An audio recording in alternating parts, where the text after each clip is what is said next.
Welcome to Riddhi Academy, where learning creates leaders, your destination for competitive exam success.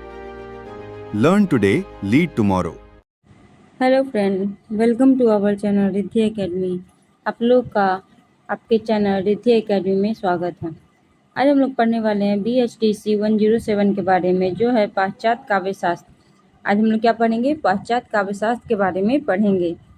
हम इसमें केवल 52 question को करने वाले हैं। ये 52 क्वेश्चन आपके स्क्रीन पे ये रहा।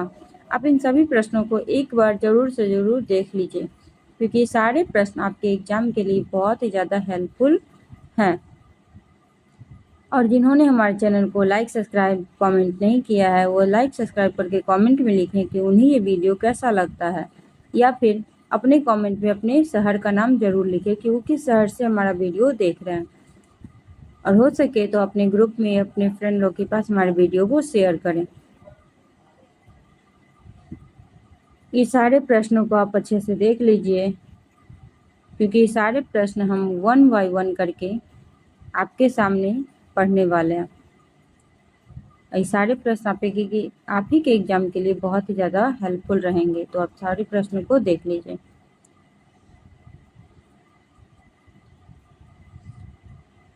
तो आज का हमारा फर्स्ट क्वेश्चन है, अरस्तु की त्रासदी संबंधी अवधारणा का विवेचन कीजिए। अरस्तु ने त्रासदी संबंध में क्या विवेचना दी है, उसके बारे में बताना है। पहले हम भूमिका लिखेंगे। अरस्तु यूनान के महान दार्शनिक, साहित्यकार एवं आलोचक थे। उन्होंने अपनी प्रसिद्ध कृति पोएट्रिक्स में त्रासदी का विस्तृत एवं वैज्ञानिक विवेचन किया। अरस्तु को पाश्चात्य काव्यशास्त्र का प्रथम व्यवस्थित सिद्धांतकार माना जाता है।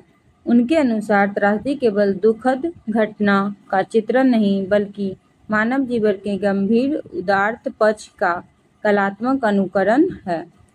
अब अरस्तु के अनुसार त्रासदी की परिभाषा। त्रासदी की क्या परिभाषा है? त्रासदी किसी गंभीर, पूर्ण तथा निश्चित आकार वाले कार्य का अनुकरण है, जिसे कलात्मक भाषा में प्रस्तुत किया जाता है। इनका उद्देश्य करुणा और भय के माध्यम से मनोविकारों का विवेचन करना है। इस परिभाषा से स्पष्ट है कि त्रासदी का लक्ष्य केवल मनोरंजन नहीं, बल्कि दर्शकों के मन का भावात्मक परिष्कार करना है। त्रासदी के प्रमुख तत्व कौन कौन है? पहला है कथानक। कथानक में अरस्तु ने कथानक को त्रासदी का सबसे महत्वपूर्ण तत्व माना है। क्या माना है अरस्तु ने? कथानक को त्रासदी का सबसे महत्वपूर्ण तत्व माना है। कथानक एक सूत्रीय, संगठित एवं पूर्ण होना चाहिए। उसमें आरंभ, मध्य और अंत का उचित क्रम होना चाहिए। दूसरा है चरित्र यानी कैरेक्टर।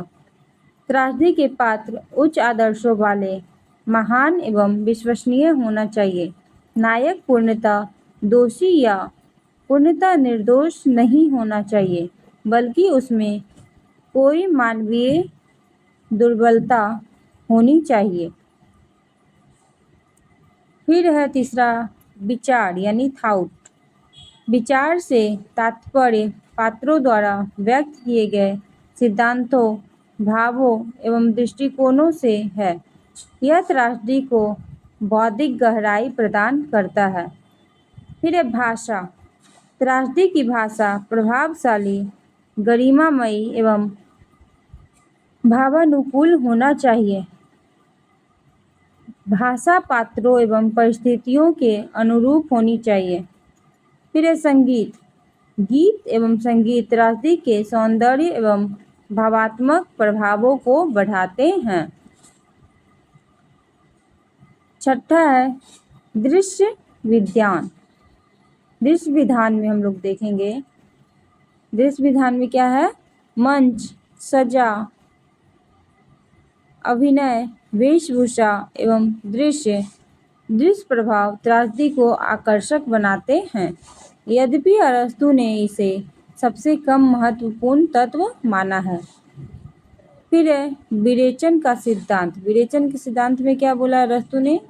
अरस्तु के त्रासदी सिद्धांत का सबसे महत्वपूर्ण पक्ष विरेचन है। उनके अनुसार त्रासदी को देखकर दर्शकों के मन में करुणा और भय उत्पन्न होते हैं और इन भावों के माध्यम से मन का शुद्धिकरण एवं भावनात्मक संतुलन स्थापित होता है। त्रासदी नायक की विशेषता है। त्रासदी नायक की क्या विशेषता है? उच्च कुल या महान व्यक्तित्व का होना चाहिए। त्रासदी नायक जो कहाँ के होना चाहिए? उच्च कुल और महान व्यक्तित्व के होने चाहिए।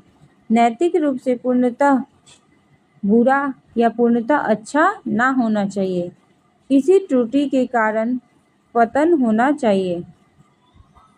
दर्शकों में करुणा और भय उत्पन्न करना चाहिए। अब है अरस्तु की त्रासदी अवधारणा का महत्व। अरस्तु की त्रासदी अवधारणा के क्या महत्व है?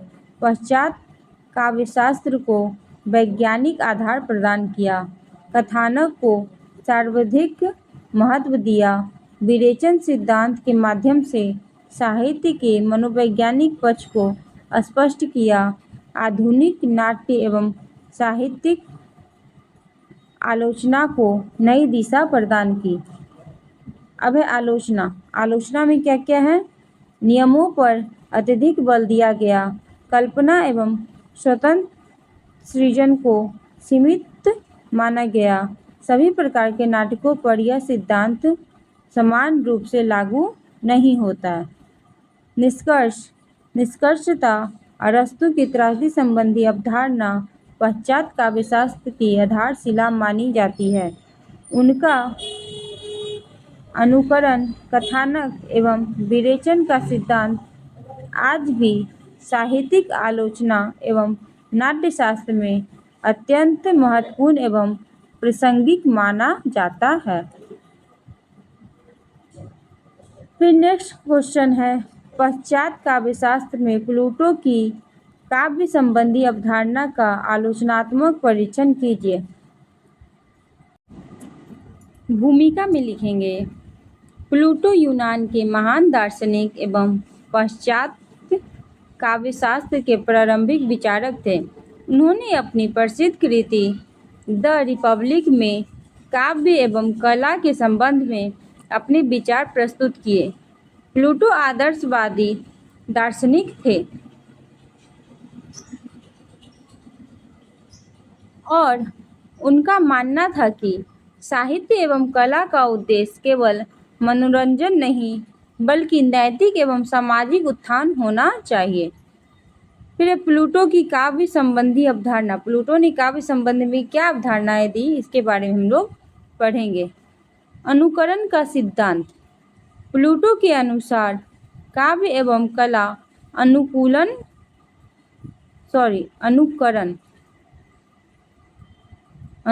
का सिद्धांत। अनुकरण के सिद्धांत में देखेंगे, प्लूटो के अनुसार काव्य एवं कला अनुकरण हैं। यह वास्तविक सत्य का नहीं बल्कि उसकी छाया का अनुकरण करते हैं, इसलिए काव्य सत्य से बहुत दूर होता है। दूसरा है आदर्श राज्य की अवधारणा। आदर्श राज्य की क्या अवधारणाएं हैं? प्लूटो के अनुसार आदर्श राज्य में केवल वही काव्य स्वीकृत हैं जो नैतिकता, सत्य एवं सदाचार को बढ़ावा देते हैं। प्लूटो के अनुसार आदर्श राज्य में केवल वही काव्य स्वीकार हैं जो नैतिकता, सत्य और सदाचार को बढ़ावा दें। जो काव्य लोगों को भ्रमित करे या अनैतिकता फैलाए उसे राज्य में स्थान नहीं मिलना चाहिए। तीसरा है काव्य के प्रति दृष्टिकोण। काव्य के प्रति क्या दृष्टिकोण है? प्लूटो का मत था कि कवि कल्पना एवं भावनाओं के प्रभाव में रचना करता है, इसलिए वह तर्क एवं सत्य से दूर हो सकता है। इसी कारण उन्होंने कवियों की आलोचना की और आदर्श राज्य से उन्हें बाहर रखने की बात कही। फिर नैतिकता पर बल। प्लूटो के अनुसार साहित्य का मुख्य उद्देश्य मानव चरित्र का निर्माण करना होना चाहिए। ऐसा साहित्य जो समाज में अच्छे संस्कार उत्पन्न करे वही श्रेष्ठ माना जाएगा। फिर नेक्स्ट है प्लूटो के काव्य सिद्धांत की विशेषताएं। प्लूटो के काव्य सिद्धांत की क्या विशेषताएं हैं? काव्य को अनुकरण माना। काव्य को क्या माना? अनुकरण। नैतिकता एवं आदर्श जीवन पर बल दिया। साहित्य को समाज सुधार का माध्यम माना। कला को सत्य एवं तर्क के अधीन रखा। हम देखेंगे प्लूटो के सिद्धांत का महत्व। प्लूटो के सिद्धांत के क्या महत्व थे? साहित्य की नैतिक भूमिका को स्पष्ट किया, कला एवं समाज के संबंध को स्थापित किया, पश्चात काव्यशास्त्र की आधारशिला रखी, बाद के आलोचकों एवं दार्शनिकों को नई दिशा प्रदान की। फिर आलोचनाएं। क्या क्या आलोचनाएं हुई थी?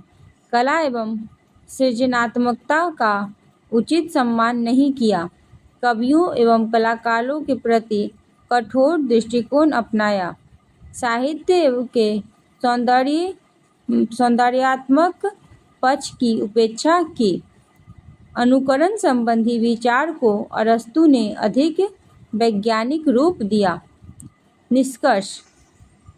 प्लूटो की काव्य संबंधी अवधारणा पाश्चात्य काव्यशास्त्र का महत्वपूर्ण आधार है। यद्यपि उनके विचारों की अनेक आलोचनाएं हुई, फिर भी साहित्य की नैतिक एवं सामाजिक भूमिका को स्पष्ट करने में उनका योगदान अत्यंत महत्वपूर्ण माना जाता है। फिर नेक्स्ट है प्लूटो एवं अरस्तु के अनुकरण सिद्धांत का तुलनात्मक अध्ययन कीजिए। प्लूटो और अरस्तु के अनुकरण सिद्धांत को तुलनात्मक अध्ययन करना है। सबसे पहले देखेंगे भूमिका में। प्लूटो और अरस्तु पश्चात काव्यशास्त्र के दो महान दार्शनिक एवं आलोचक हैं। दोनों ने अनुकरण को काव्य का आधार माना, किंतु दोनों की व्याख्या एवं दृष्टिकोण में महत्वपूर्ण अंतर है। जहाँ प्लूटो ने अनुकरण को सत्य से दूर एवं भ्रम उत्पन्न करने वाला माना है, वहीं अरस्तु ने इसे सृजनात्मक और कलात्मक प्रक्रिया माना है। अब है प्लूटो का अनुकरण सिद्धांत। प्लूटो के अनुसार यह संसार स्वयं आदर्श रूपों की छाया है। यह संसार क्या है? स्वयं आदर्श रूपों की छाया है। काव्य एवं कला इस संसार का अनुकरण करते हैं, इसलिए वे सत्य से 3 गुना दूर हो जाते हैं। उनके अनुसार कवि कल्पना के आधार पर रचना करता है, जिससे वह लोगों को सत्य के स्थान पर भ्रम की ओर ले जाता है। इसलिए प्लूटो ने साहित्य एवं कला की नैतिक उपयोगिता पर बल दिया है। फिर अरस्तु का अनुकरण सिद्धांत। अरस्तु ने अनुकरण को मनुष्य की स्वाभाविक प्रवृत्ति माना है। उनके अनुसार काव्य केवल वास्तविकता की नकल नहीं करता, बल्कि उसे कल्पना एवं सृजनात्मकता के माध्यम से अधिक प्रभावशाली रूप में प्रस्तुत करता है। काव्य जीवन के संभावित सत्य को व्यक्त करता है और करुणा एवं भय के माध्यम से विवेचन उत्पन्न करता है। फिर प्लूटो एवं अरस्तु के अनुकरण सिद्धांत में अंतर। प्लूटो एवं अरस्तु के अनुकरण सिद्धांत में अंतर। अनुकरण की प्रकृति कैसी होनी चाहिए? प्लूटो के अनुसार अनुकरण सत्य की छाया का अनुकरण है। अनुकरण सत्य की छाया का अनुकरण है, जबकि अरस्तु के अनुसार अनुकरण सृजनात्मक एवं कलात्मक प्रक्रिया है। सेकेंड है काव्य का उद्देश्य। प्लूटो के अनुसार क्या है? नैतिक शिक्षा एवं आदर्श जीवन, जबकि अरस्तु के अनुसार सौंदर्य, आनंद एवं विरेचन। कवि के प्रति दृष्टिकोण, कवि के प्रति दृष्टिकोण क्या क्या थे? प्लूटो का दृष्टिकोण है कवि पर अविश्वास व्यक्त किया गया। प्लूटो ने कवि पर क्या किया? विश्वास नहीं किया। जबकि अरस्तु ने कवि को सृजनशील और कलाकार माना। सत्य का स्वरूप, प्लूटो के अनुसार सत्य का स्वरूप कैसा है? काव्य सत्य से दूर है। जबकि अरस्तु के अनुसार काव्य जीवन के सार्वभौमिक सत्य को व्यक्त करता है। कला का महत्व, कला का महत्व क्या क्या है? प्लूटो के अनुसार कला का क्या महत्व है? कला की उपयोगिता सीमित है। जबकि अरस्तु के अनुसार कला मानव जीवन के लिए आवश्यक एवं उपयोगी है।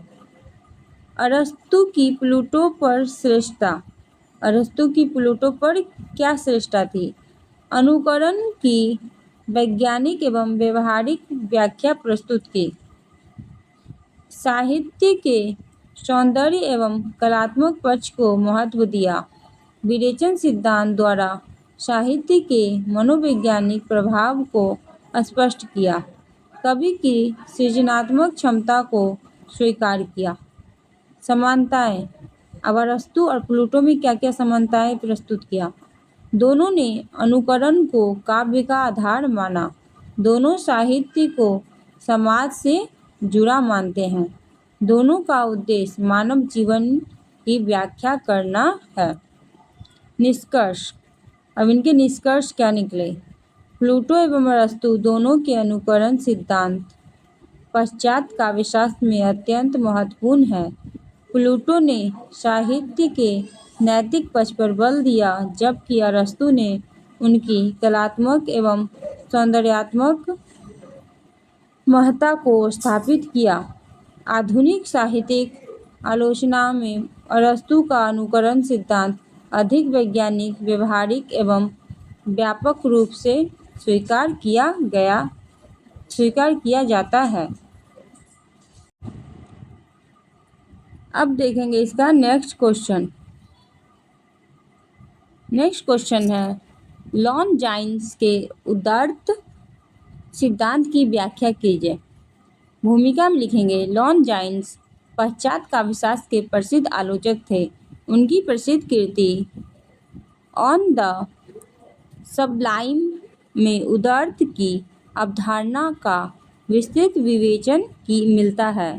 लॉन्जाइन्स के अनुसार श्रेष्ठ काव्य वह है जो पाठक या श्रोता के मन में विस्मय, आनंद और महानता की अनुभूति उत्पन्न करे।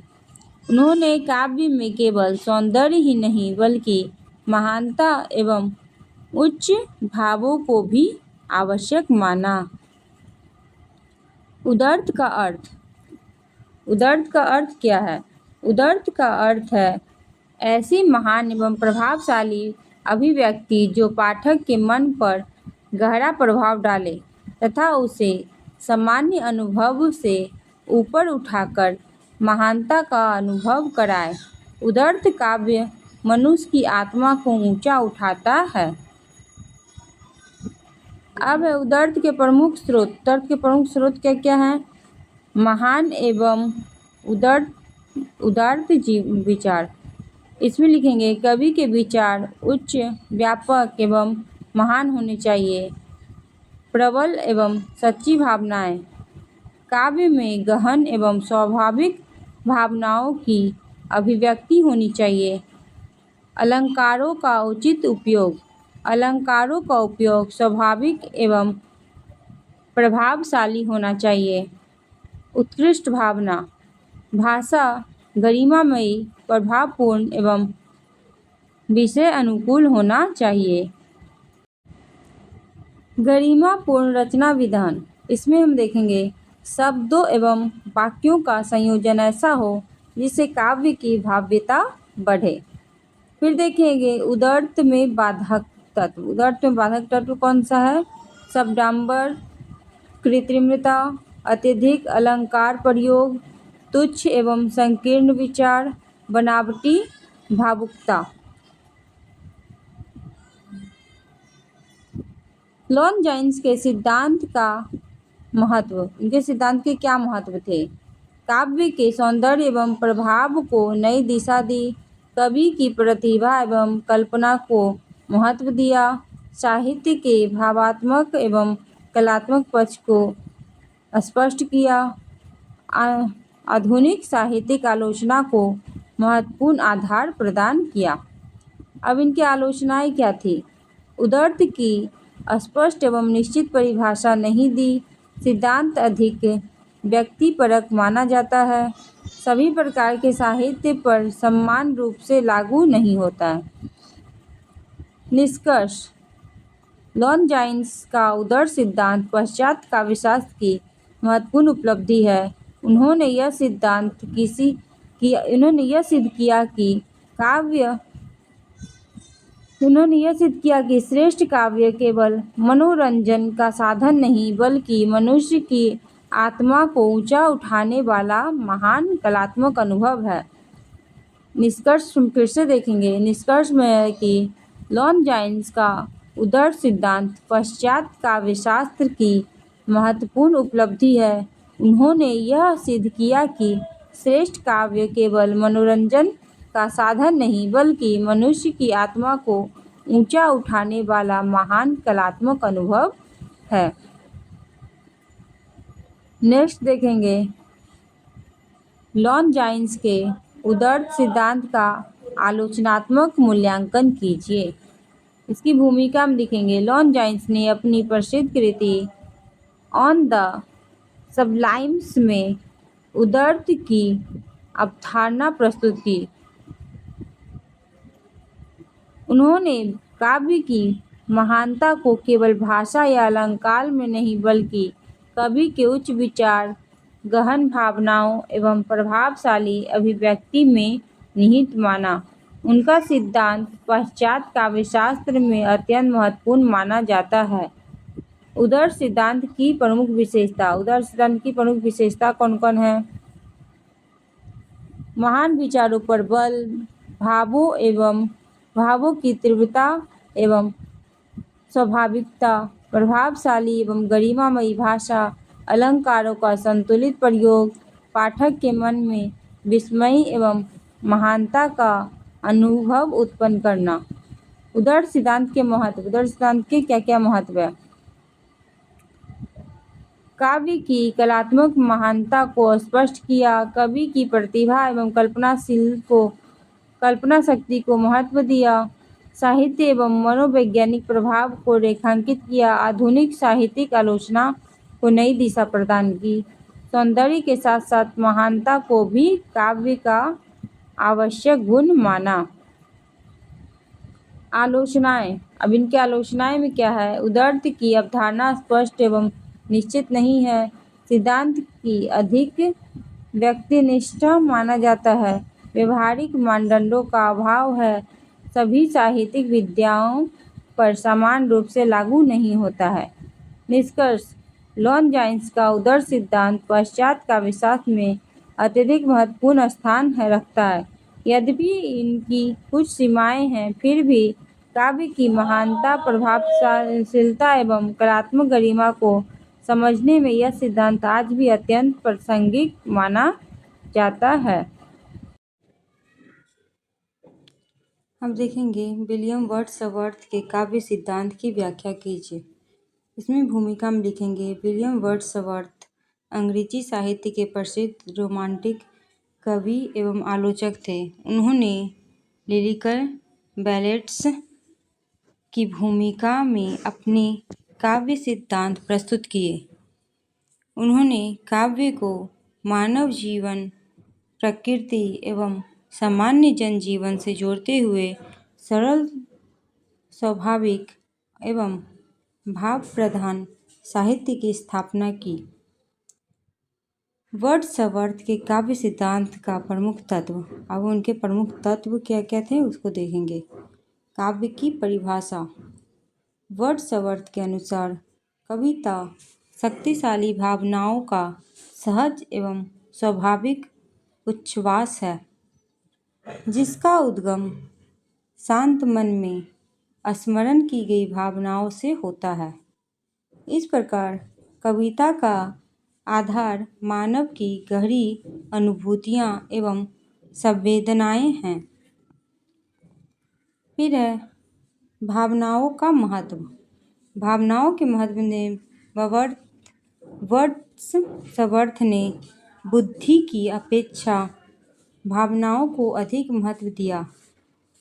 उनके अनुसार श्रेष्ठ कविता वही है जो हृदय की सच्ची एवं स्वाभाविक अनुभूति से उत्पन्न हो। प्रकृति का महत्व। वर्ड्सवर्थ ने प्रकृति को मानव का सर्वोच्च शिक्षक माना। उनके अनुसार प्रकृति मनुष्य के चरित्र का निर्माण करती है तथा उसे नैतिक एवं आध्यात्मिक शक्ति प्रदान करती है। फिर सामान्य जीवन का चित्रण। उन्होंने साधारण ग्रामीण जीवन को कविता का सर्वोत्तम विषय माना, क्योंकि वहाँ जीवन अधिक स्वाभाविक, सरल एवं वास्तविक होता है। फिर सरल एवं स्वाभाविक भाषा। वर्ड्सवर्थ ने कृत्रिम एवं अलंकारिक भाषा का विरोध किया। उन्होंने सामान्य जनता की बोलचाल की भाषा को कविता के लिए उपयुक्त माना। नेक्स्ट है कवि की भूमिका। उनके अनुसार कवि एक संवेदनशील एवं कल्पनाशील व्यक्ति होता है जो सामान्य मनुष्य की अपेक्षा अधिक गहराई से अनुभव करता है तथा उन अनुभूतियों को प्रभावशाली ढंग से व्यक्त करता है। नेक्स्ट है वर्ड्सवर्थ के काव्य सिद्धांत का महत्व। अब इनके काव्य सिद्धांत के क्या क्या महत्व है। रोमांटिक आंदोलन को नई दिशा प्रदान की, कविता को सामान्य जनजीवन एवं प्राकृतिक से जोड़ा, भावनाओं एवं कल्पना को महत्व दिया, सरल भाषा एवं स्वाभाविक शैली का समर्थन किया, आधुनिक काव्य दृष्टि के विकास में महत्वपूर्ण योगदान दिया। आलोचनाएं। क्या क्या आलोचनाएं हुई। बुद्धि एवं तर्क की अपेक्षा भावनाओं पर अधिक बल दिया। सभी प्रकार की कविता में सामान्य भाषा उपयुक्त नहीं होती है। अत्यंत प्रकृति प्रेम के कारण सामाजिक समस्याओं की उपेक्षा की गई। निष्कर्ष क्या निकले। वर्ड्सवर्थ का काव्य सिद्धांत पाश्चात्य काव्यशास्त्र में अत्यंत महत्वपूर्ण माना जाता है। उन्होंने कविता को मानव जीवन, प्रकृति एवं भावनाओं से जोड़कर साहित्य को नई दिशा प्रदान की तथा रोमांटिक काव्यधारा के प्रमुख प्रवर्तक बने। नेक्स्ट क्वेश्चन है नव शास्त्रवाद के प्रमुख विचारकों एवं उनके मत पर प्रकाश डालिए।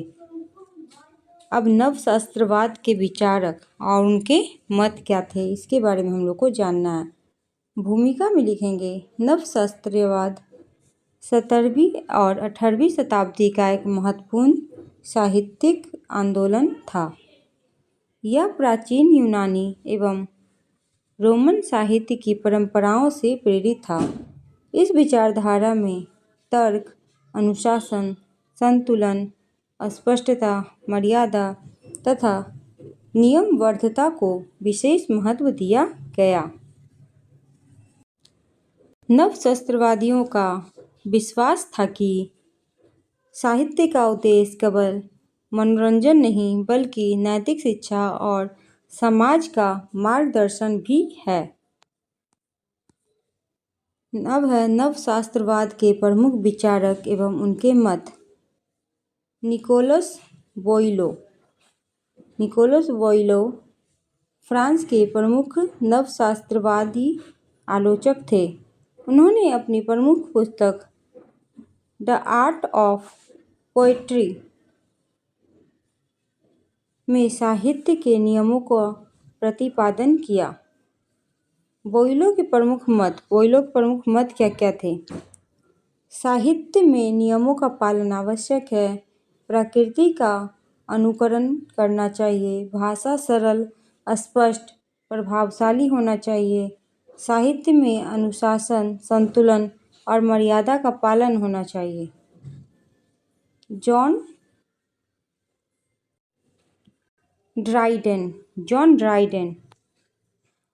ड्राइडेन अंग्रेजी नवशास्त्रवाद के प्रमुख आलोचक एवं कवि थे। उन्होंने साहित्य में विवेक, तर्क एवं कलात्मक संतुलन को महत्व दिया। ड्राइडेन के प्रमुख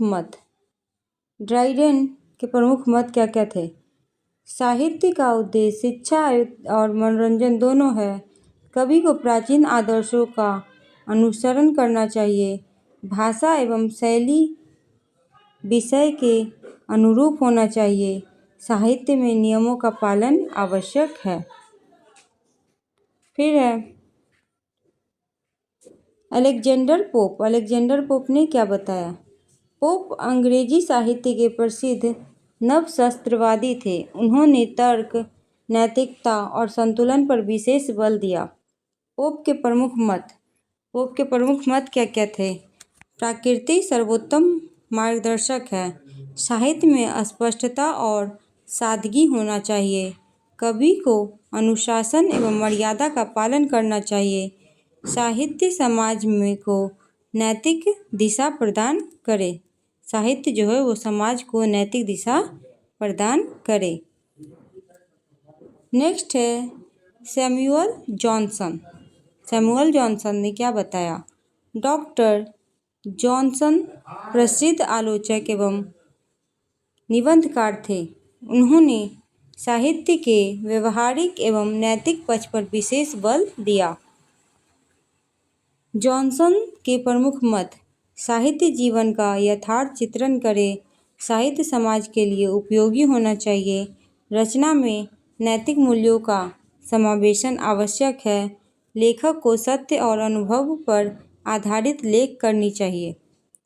नवशास्त्रवाद की प्रमुख विशेषताएं। अब इनकी प्रमुख विशेषताएं कौन कौन हैं? तर्क एवं बुद्धि को महत्व दिया। नियमबद्ध एवं अनुशासित साहित्य। प्रकृति का अनुकरण। नैतिकता एवं आदर्शवाद। भाषा में स्पष्टता, संतुलन एवं मर्यादा। साहित्य का उद्देश्य शिक्षा एवं मनोरंजन दोनों। अब है नवशास्त्रवाद का महत्व। नवशास्त्रवाद के क्या क्या महत्व थे? साहित्य को व्यवस्थित सिद्धांत प्रदान किया। आलोचना को वैज्ञानिक आधार मिला। भाषा एवं शैली में अनुशासन स्थापित हुआ। साहित्य में नैतिक मूल्यों को बढ़ावा मिला। पाश्चात्य काव्यशास्त्र के विकास में महत्वपूर्ण योगदान दिया। निष्कर्ष क्या निकले? नवशास्त्रवाद ने साहित्य को तर्क, अनुशासन, संतुलन एवं नैतिकता का आधार प्रदान किया। बोइलो, ड्राइडन, पोप और सैमुअल जॉनसन जैसे विचारकों ने साहित्यिक आलोचना को नई दिशा दी। यद्यपि बाद में स्वच्छंदतावाद ने इसकी कठोर नियमबद्धता का विरोध किया। फिर भी पाश्चात्य काव्यशास्त्र में नवशास्त्रवाद का योगदान अत्यंत महत्वपूर्ण और अस्थायी माना जाता है। नेक्स्ट क्वेश्चन है नई समीक्षा संबंधी पाश्चात्य और भारतीय दृष्टि का तुलनात्मक वर्णन कीजिए। सबसे पहले इसकी भूमिका को देखेंगे। इसकी भूमिका में है नई समीक्षा 20वीं शताब्दी की प्रमुख आलोचना पद्धति है। नई समीक्षा जो है 20वीं शताब्दी की एक प्रमुख आलोचना पद्धति है। इसका विकास मुख्यतः इंग्लैंड और अमेरिका में हुआ। इस पद्धति में साहित्यिक कृति का मूल्यांकन उसके आंतरिक स्वरूप, भाषा शैली, संरचना एवं प्रतीकों के आधार पर किया जाता है। भारतीय काव्यशास्त्र में भी काव्य के आंतरिक सौंदर्य, रस, ध्वनि एवं वक्रोक्ति पर बल दिया गया। इसलिए दोनों परंपराओं में कुछ समानताएं और कुछ भिन्नताएं मिलती है। पाश्चात्य नई समीक्षा की विशेषताएं। अब पंचायत नई समीक्षा की क्या क्या विशेषताएं हैं। कृति केंद्रित आलोचना, भाषा एवं शैली का सूक्ष्म अध्ययन, लेखक के जीवन एवं इतिहास की उपेक्षा, लेखक के जीवन एवं इतिहास की उपेक्षा, पाठ को स्वतंत्र इकाई मानना, प्रतीक बिंब एवं संरचना का विश्लेषण। अब भारतीय दृष्टिकोण की विशेषताएं। भारतीय दृष्टिकोण की क्या विशेषताएं थी। रस को काव्य की आत्मा माना गया, ध्वनि एवं व्यंजना को महत्व दिया, अलंकार एवं वक्रोक्ति पर बल दिया, सहृदय पाठक के अनुभव को महत्व दिया, काव्य के भावात्मक एवं सौंदर्यात्मक पक्ष का अध्ययन किया। अब है तुलनात्मक अध्ययन। तुलनात्मक अध्ययन में आता है नई समीक्षा कृति के रूप में एवं संरचना पर बल देती है। नई समीक्षा जो है कृति के रूप में एवं संरचना पर बल देती है, जबकि भारतीय काव्यशास्त्र रस एवं भाव पर अधिक बल देती है। नेक्स्ट है दोनों काव्य की आंतरिक विशेषताओं को महत्व देते हैं। नई समीक्षा लेखक के जीवन की उपेक्षा करती है। नई समीक्षा जो है लेखन के जीवन की उपेक्षा करती है, जबकि भारतीय दृष्टि में कवि की अनुभूति का भी महत्व है। दोनों का उद्देश्य काव्य के सौंदर्य एवं प्रभाव को समझना है। निष्कर्ष। अब इसके निष्कर्ष क्या निकले। पंचायत नई समीक्षा और भारतीय काव्यशास्त्र दोनों साहित्य की गहन व्याख्या करते हैं। दोनों की दृष्टियाँ अलग होने पर भी काव्य के सौंदर्य एवं प्रभाव को समझने में महत्वपूर्ण योगदान देती है। नेक्स्ट क्वेश्चन है यथार्थवाद का अर्थ स्पष्ट करते हुए इसकी विशेषताओं का विवेचन कीजिए। यथार्थवाद का अर्थ क्या है, इसको स्पष्ट करते हुए इसकी विशेषताएं क्या है, इसका विवेचना कीजिए।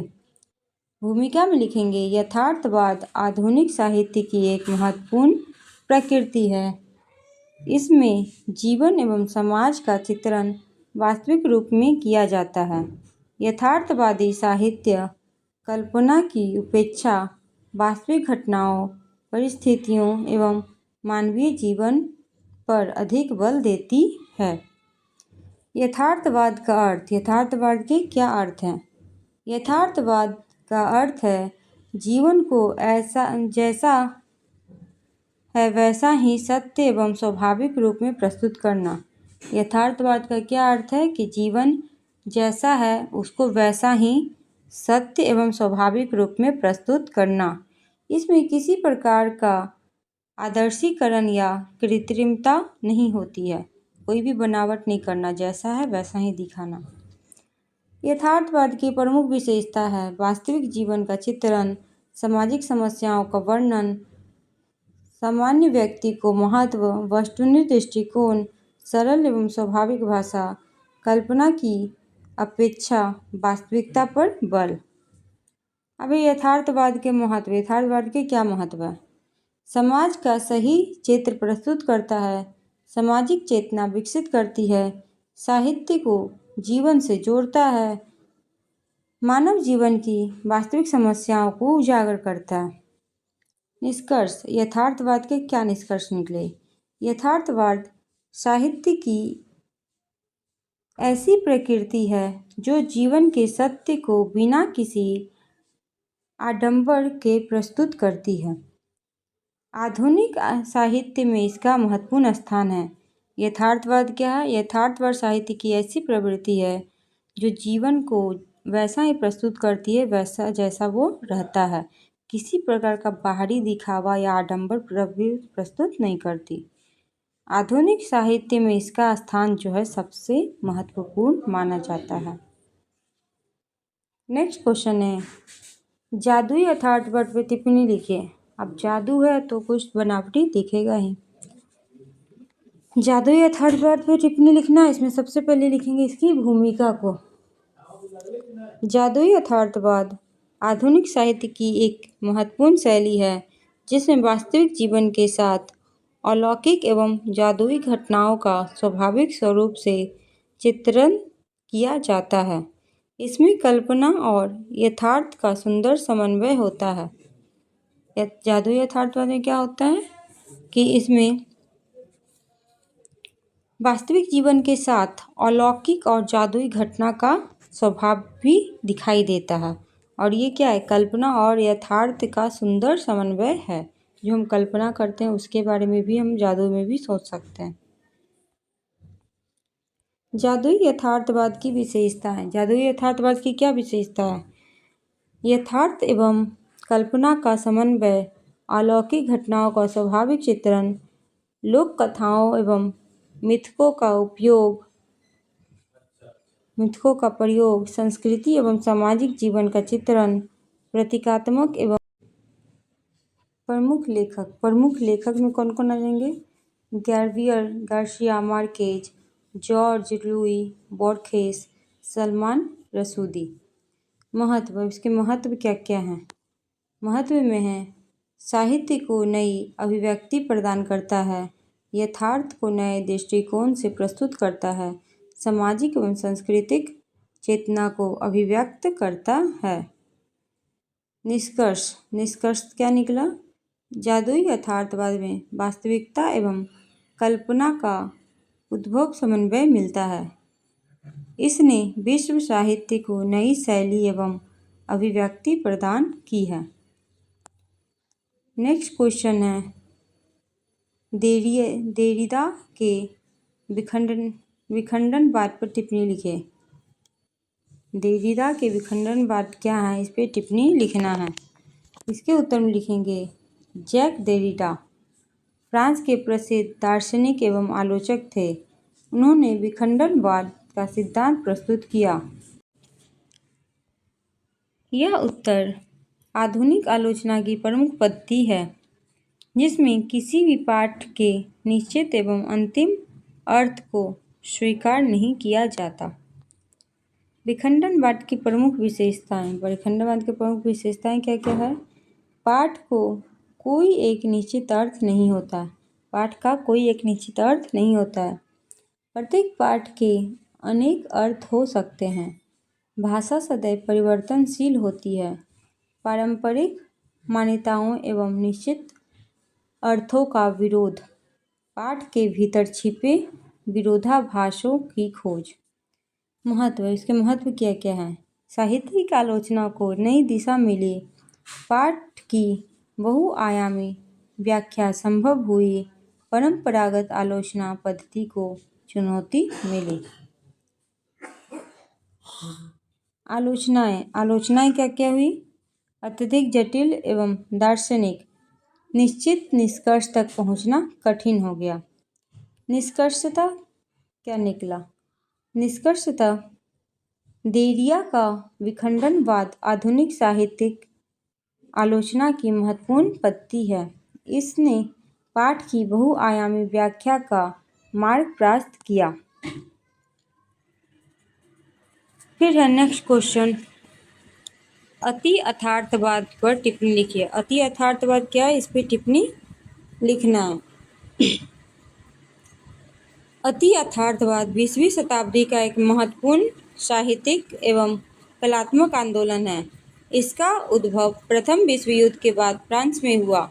इस आंदोलन का उद्देश्य मनुष्य के अवचेतन, स्वप्न, कल्पना तथा मुक्त विचारों को अभिव्यक्ति देना है।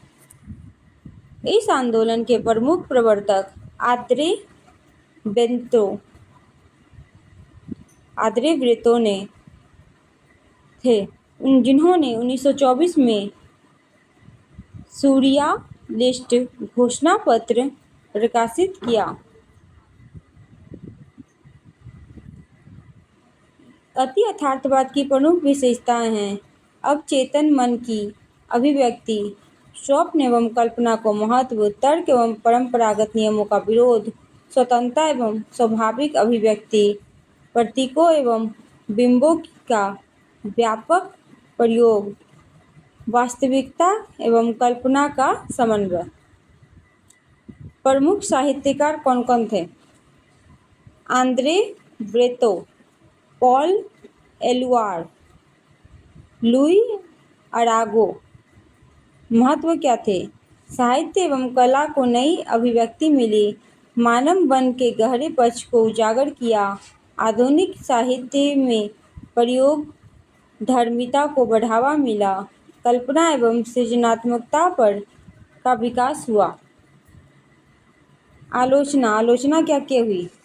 रचना कई बार अत्यधिक जटिल हो जाती थी, सामान्य पाठकों के लिए समझना कठिन होता था, तर्क एवं वास्तविकता की उपेक्षा की जाती थी। निष्कर्ष क्या निकले? यदि यथार्थवाद ने साहित्य को नई दिशा प्रदान की, इसने मनुष्य के अवचेतन स्वप्न एवं कल्पना को साहित्य का महत्वपूर्ण विषय बनाकर आधुनिक साहित्य को समृद्ध किया। निष्कर्ष में क्या निकला? यदि यथार्थवाद ने साहित्य को नई दिशा प्रदान की, इसने मनुष्य के अवचेतन स्वप्न एवं कल्पना को साहित्य का महत्वपूर्ण विषय बनाकर आधुनिक साहित्य को समृद्ध किया। स्वच्छंदतावाद का आशय स्पष्ट करते हुए इसके विकास में वर्ड्सवर्थ की भूमिका पर अपने विचार व्यक्त कीजिए। भूमिका में लिखेंगे, स्वच्छंदतावाद 8वीं शताब्दी के अंत और 19वीं शताब्दी के प्रारंभ में विकसित हुआ एक महत्वपूर्ण साहित्यिक आंदोलन था। यह नवशास्त्रवाद की कठोर नियमबद्धता, तर्क प्रधानता एवं कृत्रिमता के विरुद्ध एक प्रक्रिया के रूप में उभरा। स्वच्छंदतावाद ने कल्पना, भावना, प्रकृति, अभिव्यक्ति स्वतंत्रता तथा सौंदर्य को विशेष महत्व दिया। इस आंदोलन के प्रमुख प्रवर्तकों में विलियम वर्ड्सवर्थ का स्थान सर्वोपरि है। स्वच्छंदतावाद का आशय क्या है? इसका आशय बताइए। स्वच्छंदतावाद वह साहित्यिक प्रकृति है जिसमें कवि अपनी कल्पना, अनुभूति और भावनाओं को स्वतंत्र रूप से व्यक्त करता है। इसमें प्रकृति, मानव जीवन, प्रेम, सौंदर्य और व्यक्तिगत अनुभवों का स्वाभाविक चित्रण किया जाता है। स्वच्छंदतावाद की प्रमुख विशेषताएं क्या क्या हैं? इसमें है कल्पना एवं भावना को महत्व देता है, प्रकृति के प्रति गहरा प्रेम होता है, व्यक्तिगत अनुभूति एवं स्वतंत्र अभिव्यक्ति होती है, सरल एवं स्वाभाविक भाषा होती है, सामान्य जीवन का चित्रण मिलता है, नवशास्त्रीय नियमों का विरोध होता है। स्वच्छंदता के विकास में वर्ड्सवर्थ की भूमिका बताइए। रोमांटिक आंदोलन के प्रमुख प्रवर्तक थे लिरिकल वैलेट्स की भूमिका में नए काव्य सिद्धांत प्रस्तुत किए, कविता को सामान्य जीवन एवं प्रकृति से जोड़ा, सरल, सहज एवं बोलचाल की भाषा का समर्थन किया, कविता को शक्तिशाली भावनाओं का सहज स्वच्छवास बताया, मानव एवं प्रकृति के गहरे संबंध को स्थापित किया। वर्ड्सवर्थ का महत्व क्या है? अंग्रेजी कविता को नई दिशा प्रदान की, रोमांटिक आंदोलन को सशक्त आधार दिया, प्रकृति एवं मानव जीवन को साहित्य का केंद्र बनाया, आधुनिक काव्य दृष्टि के विकास में महत्वपूर्ण योगदान दिया। निष्कर्ष क्या निकले? वर्ड्सवर्थ ने स्वच्छंदतावाद को सैद्धांतिक एवं व्यवहारिक आधार प्रदान किया। उनके विचारों ने अंग्रेजी साहित्य में नई चेतना का संचार किया। उन्हें स्वच्छंदतावाद का प्रमुख प्रवर्तक माना जाता है। नेक्स्ट है कॉलेज के साहित्यिक अवदान पर प्रकाश डालिए। कॉलेज के साहित्यिक अवदान पर प्रकाश डालिए। भूमिका में लिखेंगे, सैमुअल टेलर कॉलेज अंग्रेजी साहित्य के महान रोमांटिक कवि, आलोचक एवं दार्शनिक थे। उन्होंने कविता और आलोचना दोनों क्षेत्र में महत्वपूर्ण योगदान दिया। उनकी प्रसिद्ध कृति बायोग्राफिया लिटरेरिया पाश्चात्य काव्यशास्त्र की महत्वपूर्ण रचना मानी जाती है।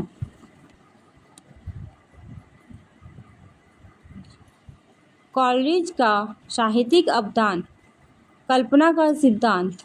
उन्होंने कल्पना को प्राथमिक एवं द्वितीयक कल्पना में विभाजित किया। फैंसी और कल्पना में अंतर। कॉलरिज ने फैंसी को यांत्रिक शक्ति तथा कल्पना को सृजनात्मक शक्ति माना। रोमांटिक काव्य का विकास। उन्होंने वर्ड्सवर्थ के साथ मिलकर रोमांटिक आंदोलन को आगे बढ़ाया। साहित्यिक आलोचना का विकास। उन्होंने आलोचना को दार्शनिक एवं मनोवैज्ञानिक आधार प्रदान किया। प्रमुख काव्य रचनाएं कौन कौन से थे, उनके बारे में देखेंगे। The rime of the ancient mariner, the rime of the ancient mariner, Kubla Khan और क्रिस्टेबल। कॉलरिज का महत्व क्या थे? कल्पना सिद्धांत का विकास, आधुनिक साहित्यिक आलोचना को नई दिशा, रोमांटिक काव्यधारा को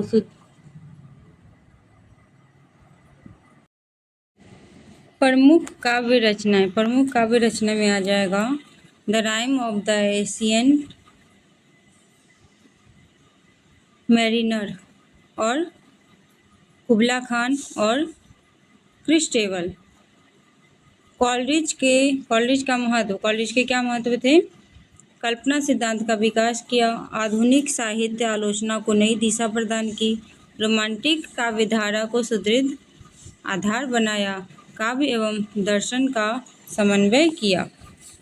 निष्कर्ष क्या निकले? कॉलरिज का साहित्यिक अवदान अंग्रेजी साहित्य एवं पाश्चात्य का काव्य शास्त्र में अत्यंत महत्वपूर्ण है। उनके कल्पना संबंधी विचार आज भी साहित्यिक आलोचना के आधार माने जाते हैं।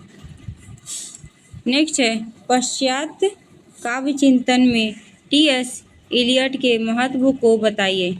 भूमिका में लिखेंगे टी.एस. इलियट आधुनिक अंग्रेजी साहित्य के महान कवि, आलोचक एवं नाटककार थे। उन्होंने आधुनिक साहित्यिक आलोचना को नई दिशा प्रदान की।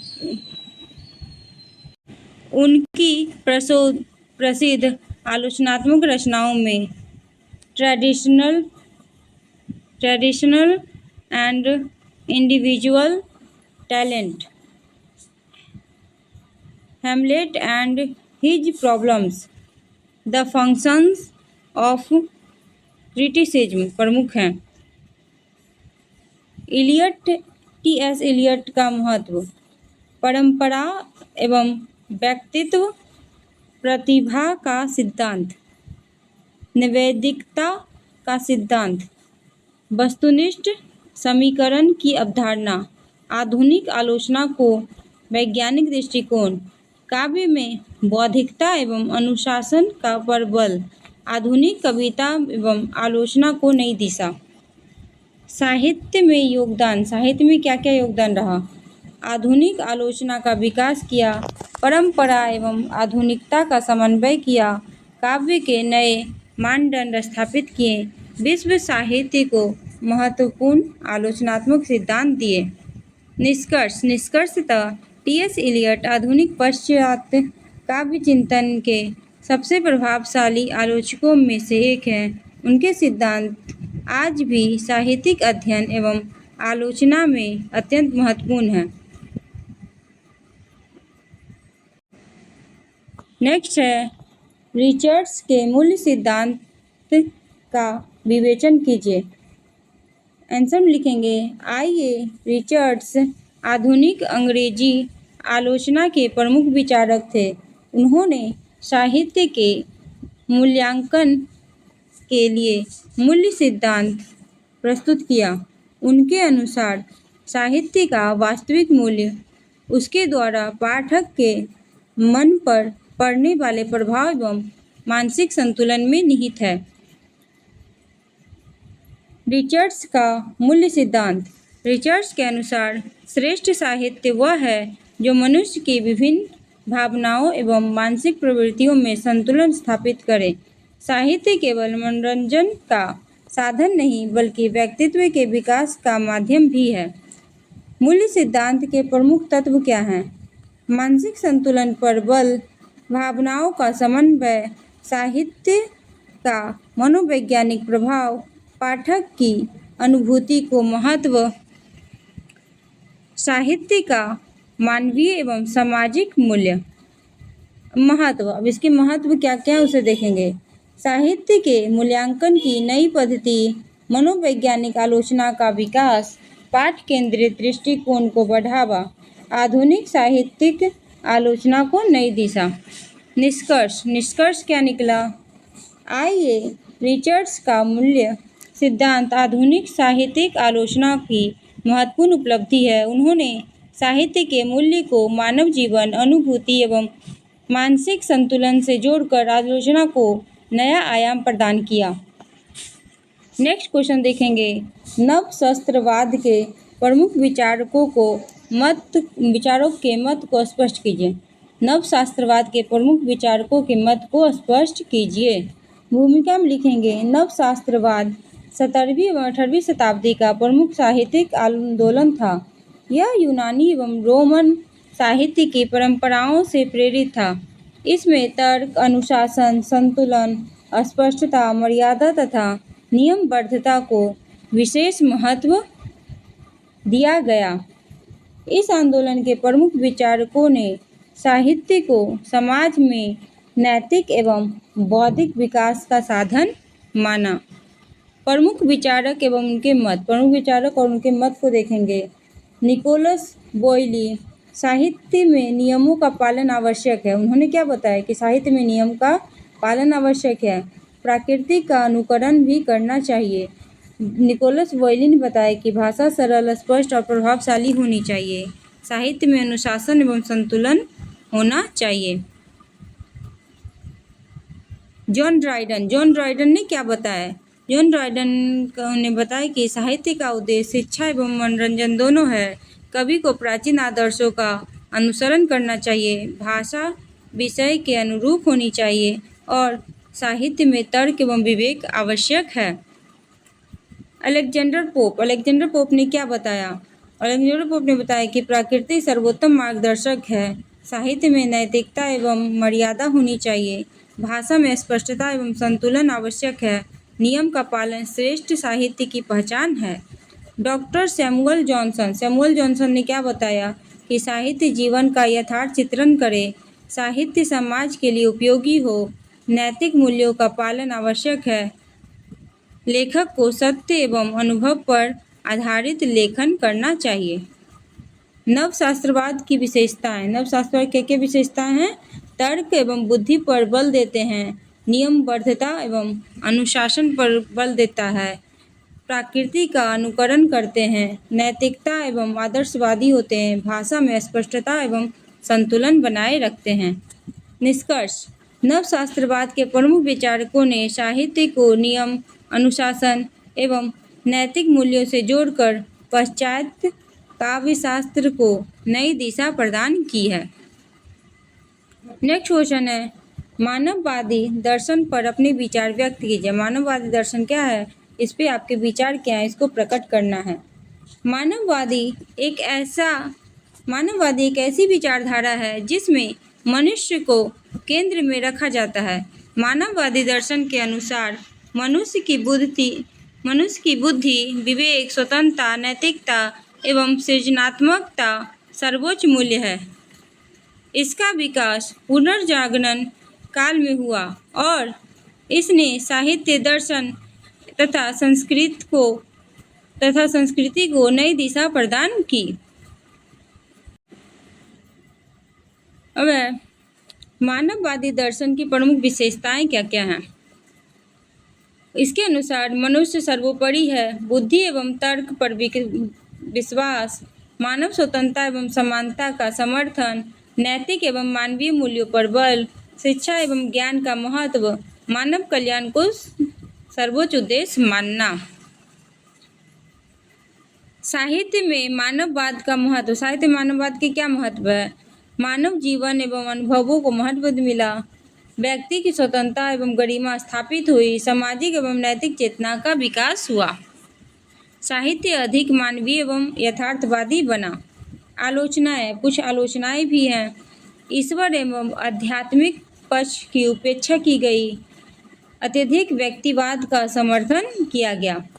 निष्कर्ष क्या निकला? निष्कर्ष निकला कि मानववादी दर्शन ने साहित्य एवं समाज में मानव को सर्वोच्च स्थान देकर आधुनिक चिंतन को नई दिशा प्रदान की। आज भी यह विचार मानव गरिमा एवं मानव अधिकारों की आधारशिला बनी जाती है, आधारशिला मानी जाती है। यथार्थवाद का अर्थ बताते हुए इसके ऐतिहासिक परिप्रेक्ष्य पर प्रकाश डालिए। यथार्थवाद आधुनिक साहित्य की एक महत्वपूर्ण प्रवृत्ति है। इसमें जीवन एवं समाज का चित्रण वास्तविक रूप में किया जाता है। यह आदर्शवाद एवं स्वेच्छावाद की प्रतिक्रिया के रूप में 19वीं शताब्दी में विकसित हुआ था। यथार्थवाद का अर्थ है जीवन, समाज एवं मानव की वास्तविक परिस्थितियों का बिना किसी कल्पना या आदर्शीकरण के सत्य एवं स्वाभाविक चित्रण करना। ऐतिहासिक परिप्रेक्ष्य में आ जाएगा औद्योगिक क्रांति का प्रभाव, वैज्ञानिक दृष्टिकोण का विकास, सामाजिक एवं आर्थिक परिवर्तन, फ्रांसीसी क्रांति का प्रभाव, मध्यम वर्ग का उदय। यथार्थवाद की प्रमुख विशेषताएं में आ जाएगा। प्रमुख विशेषता में वास्तविक जीवन का चित्रण, सामाजिक समस्याओं का वर्णन, सामान्य व्यक्ति को महत्व, वस्तुनिष्ठ दृष्टिकोण, सरल एवं स्वाभाविक भाषा। महत्व, इसके महत्व में आ जाएंगे साहित्य को जीवन से जोड़ा, सामाजिक चेतना का विकास किया, आधुनिक उपन्यास एवं कहानी को नई दिशा दी। निष्कर्षतः यथार्थवाद ने साहित्य को वास्तविक जीवन से जोड़कर समाज की समस्याओं को प्रभावी ढंग से प्रस्तुत किया, आधुनिक साहित्य को नई दिशा प्रदान की। शास्त्रीयतावाद पर टिप्पणी लिखिए। शास्त्रीयतावाद क्या है, इस पर टिप्पणी लिखना है। शास्त्रीयता साहित्य की वह विचारधारा है जो प्राचीन यूनानी एवं रोमन साहित्य के आदर्शों, नियमों एवं सिद्धांतों का अनुसरण करती है। इसमें संतुलन, अनुशासन, मर्यादा, तर्क एवं आदर्शवाद को विशेष महत्व दिया जाता है। शास्त्रीयतावाद साहित्य की वह विचारधारा है जो प्राचीन यूनानी एवं रोमन साहित्य के आदर्शों, नियमों एवं सिद्धांतों का अनुसरण करती है। इसमें संतुलन, अनुशासन, मर्यादा, तर्क एवं आदर्शवाद को विशेष महत्व दिया जाता है। शास्त्रीयतावाद की प्रमुख विशेषताएं कौन कौन हैं उसमें देखेंगे। नियमबद्धता एवं अनुशासन, तर्क एवं विवेक पर बल, संतुलन एवं मर्यादा, आदर्शवाद और प्राचीन साहित्य का अनुकरण, भाषा में स्पष्टता एवं गरिमा। प्रमुख प्रतिनिधि है अरस्तु हैं, होरेस हैं, बोइलो हैं और ड्राइडन हैं। महत्व इनके क्या हैं? महत्व है कि साहित्य को व्यक्तिगत सिद्धांत मिले, भाषा एवं शैली में अनुशासन स्थापित हुआ, साहित्य में नैतिक मूल्यों को महत्व मिला। आलोचनाएं, अब कुछ आलोचनाएं भी इसमें हैं। अत्यधिक नियमबद्धता बताई गई, कल्पना एवं स्वतंत्रता पर सीमाएं। निष्कर्षता क्या निकला? निष्कर्षता निकला कि शास्त्रीयतावाद ने साहित्य में अनुशासन, संतुलन एवं आदर्शवाद की स्थापना की। पाश्चात्य काव्यशास्त्र के विकास में इसका महत्वपूर्ण योगदान रहा। नेक्स्ट क्वेश्चन है, नई समीक्षा पर टिप्पणी लिखिए। नई समीक्षा क्या है, इस पर टिप्पणी लिखनी है। नई समीक्षा 20वीं शताब्दी की एक प्रमुख साहित्यिक आलोचना पद्धति है जिसका विकास मुख्यतः इंग्लैंड और अमेरिका में हुआ। इस पद्धति में साहित्यिक कृति का अध्ययन करके आंतरिक स्वरूप, भाषा, शैली, प्रतीक, बिंब एवं संरचना के आधार पर किया जाता है। नई समीक्षा के अनुसार किसी कृति की व्याख्या करते समय लेखक के जीवन, इतिहास या सामाजिक परिस्थितियों की अपेक्षा स्वयं पाठ को अधिक महत्व दिया जाता है। नई समीक्षा की कुछ प्रमुख विशेषताएं हैं, उनको देखना है। प्रमुख विशेषताएं में आ जाएगा कृति केंद्रित आलोचना, भाषा एवं शैली का सूक्ष्म विश्लेषण, लेखक के जीवन एवं इतिहास की उपेक्षा और पाठ को स्वतंत्र एवं पूर्ण इकाई मानना, प्रतिबिंब या संरचना का अध्ययन, साहित्य के कलात्मक सौंदर्य पर बल। अब प्रमुख आलोचक कौन कौन है इसमें देखेंगे। I.A. Richards, T.S. Eliot, John Crowe, Ransom, Cleanth Brooks और W.K. बिमसेट। महत्व में देखेंगे कि क्या महत्व है इसके। साहित्यिक आलोचना को वैज्ञानिक आधार मिला, कृति के गहन अध्ययन की नई पत्ती विकसित हुई, भाषा एवं शिल्प का महत्व बढ़ा, आधुनिक आलोचना को नई दिशा प्राप्त हुई। आलोचना में लिखेंगे सामाजिक एवं ऐतिहासिक संदर्भों की उपेक्षा की गई, पाठक एवं लेखन की भूमिका को कम महत्व दिया गया, केवल पाठ तक सीमित दृष्टिकोण था। निष्कर्षता निकला कि नई समीक्षा आधुनिक साहित्यिक आलोचना की एक महत्वपूर्ण पत्ती है। इसने कृति के आंतरिक सौंदर्य एवं संरचना को समझने में नई दृष्टि प्रदान की तथा आलोचना को अधिक वैज्ञानिक एवं वस्तुनिष्ठ बनाया। अब विचारधारा पर टिप्पणी लिखिए। विचारधारा क्या है, इस पर टिप्पणी लिखना है। विचारधारा से आशय उन विचारों, मान्यताओं, मूल्यों एवं सिद्धांतों के समूह से है जो किसी व्यक्ति, समाज या राष्ट्र के सोचने, समझने और कार्य करने की दिशा निर्धारित करते हैं। साहित्य में विचारधारा का महत्वपूर्ण स्थान है। साहित्य में क्या विचारधारा का महत्वपूर्ण स्थान है, क्योंकि साहित्य समाज की राजनीतिक, आर्थिक एवं सांस्कृतिक परिस्थितियों को अभिव्यक्त करता है। विचारधारा की प्रमुख विशेषता कौन कौन है। समाज एवं संस्कृति से गहरा संबंध रखता है, राजनीति एवं आर्थिक दृष्टिकोण का प्रभाव, मानव व्यवहार एवं सोच को प्रभावित करना, सामाजिक परिवर्तन का माध्यम, साहित्य एवं कला को दिशा प्रदान करना। साहित्य में विचारधारा का महत्व। साहित्य में विचारधारा के क्या महत्व है। समाज की वास्तविक समस्याओं को उजागर करती है, सामाजिक चेतना एवं जागरूकता उत्पन्न करती है, साहित्य को उद्देश्यपूर्ण बनाती है, सामाजिक परिवर्तन को प्रेरित करती है। आलोचना, अब इसके कुछ आलोचनाएं भी की गई है। कभी कभी साहित्य की स्वतंत्रता सीमित हो जाती है, कभी कभी साहित्य की स्वतंत्रता जो है वो सीमित हो जाती है। किसी एक विचारधारा का अत्यधिक प्रभाव साहित्य को पक्षपाती बना सकता है। निष्कर्षतः विचारधारा साहित्य एवं समाज दोनों के विकास में महत्वपूर्ण भूमिका निभाती है। यह साहित्य को सामाजिक यथार्थता से जोड़कर जन चेतना एवं परिवर्तन का प्रभावी माध्यम बनाती है। नेक्स्ट क्वेश्चन है समाजवादी यथार्थवाद पर टिप्पणी लिखिए। समाजवादी यथार्थवाद क्या है, इस पर टिप्पणी लिखना है। समाजवादी यथार्थवाद 20वीं शताब्दी की एक महत्वपूर्ण साहित्यिक विचारधारा है जिसका विकास सोवियत संघ में हुआ। इसका उद्देश्य साहित्य के माध्यम से समाजवादी विचारों का प्रचार करना तथा श्रमिक वर्ग के जीवन, संघर्ष एवं सामाजिक परिवर्तन को यथार्थ रूप में प्रस्तुत करना था। समाजवादी यथार्थवाद की प्रमुख विशेषताएं क्या क्या थी। श्रमिक एवं किसान वर्ग को महत्व दिया गया, सामाजिक समानता एवं न्याय का समर्थन किया गया, शोषण एवं अन्याय का विरोध किया गया, समाजवादी आदर्शों का प्रचार किया गया, यथार्थ जीवन का चित्रण किया गया, सामूहिक जीवन एवं जनहित पर बल दिया गया। प्रमुख साहित्यकार कौन कौन से थे ये देखेंगे। मैक्सिम गोर्की, फिर है मिखाइल शोलोखोव, मिखाइल सोलोखोव, निकोलाई अस्त्रोव्स्की। महत्व क्या थे?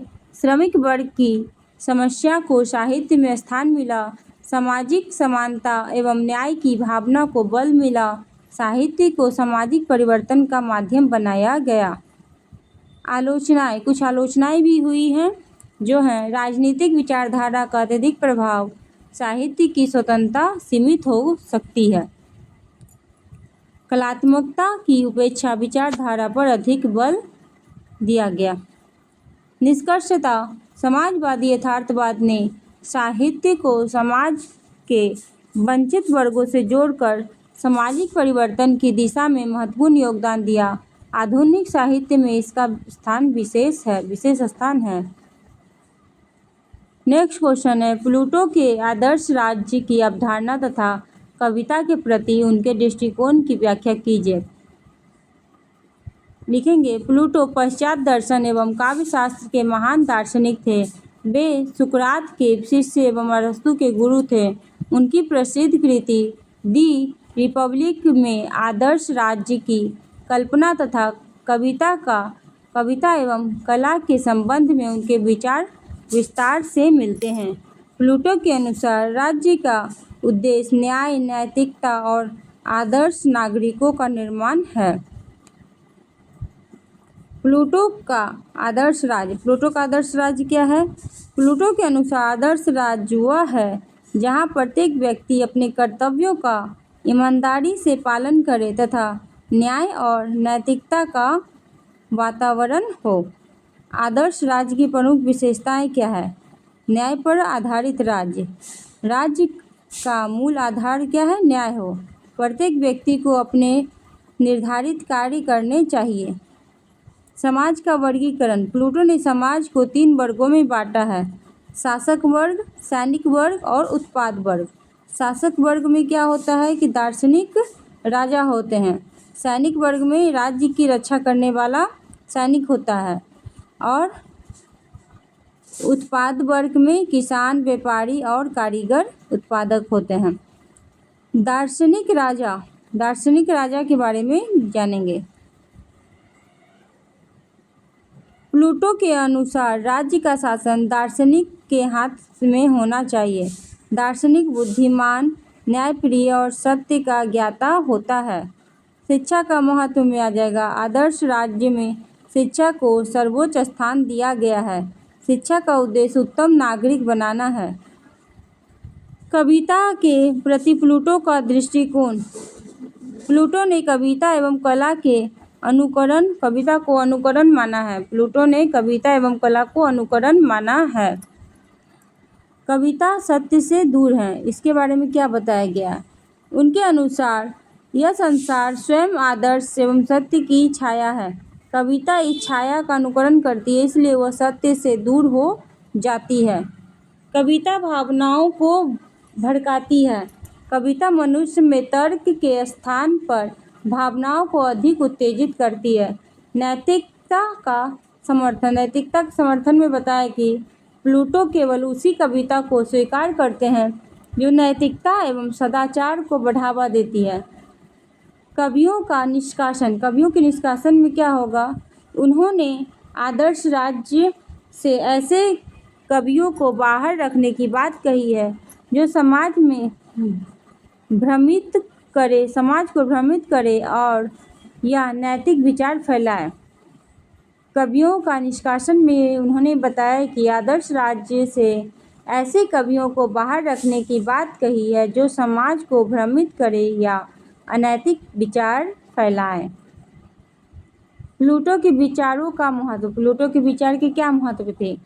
साहित्य की नैतिक भूमि को स्पष्ट किया, आदर्श समाज की कल्पना प्रस्तुत की, शिक्षा एवं नैतिक मूल्यों पर बल दिया, पश्चात काव्यशास्त्र की आधारशिला रखी। आलोचना। अब इसमें आलोचना हम देखेंगे।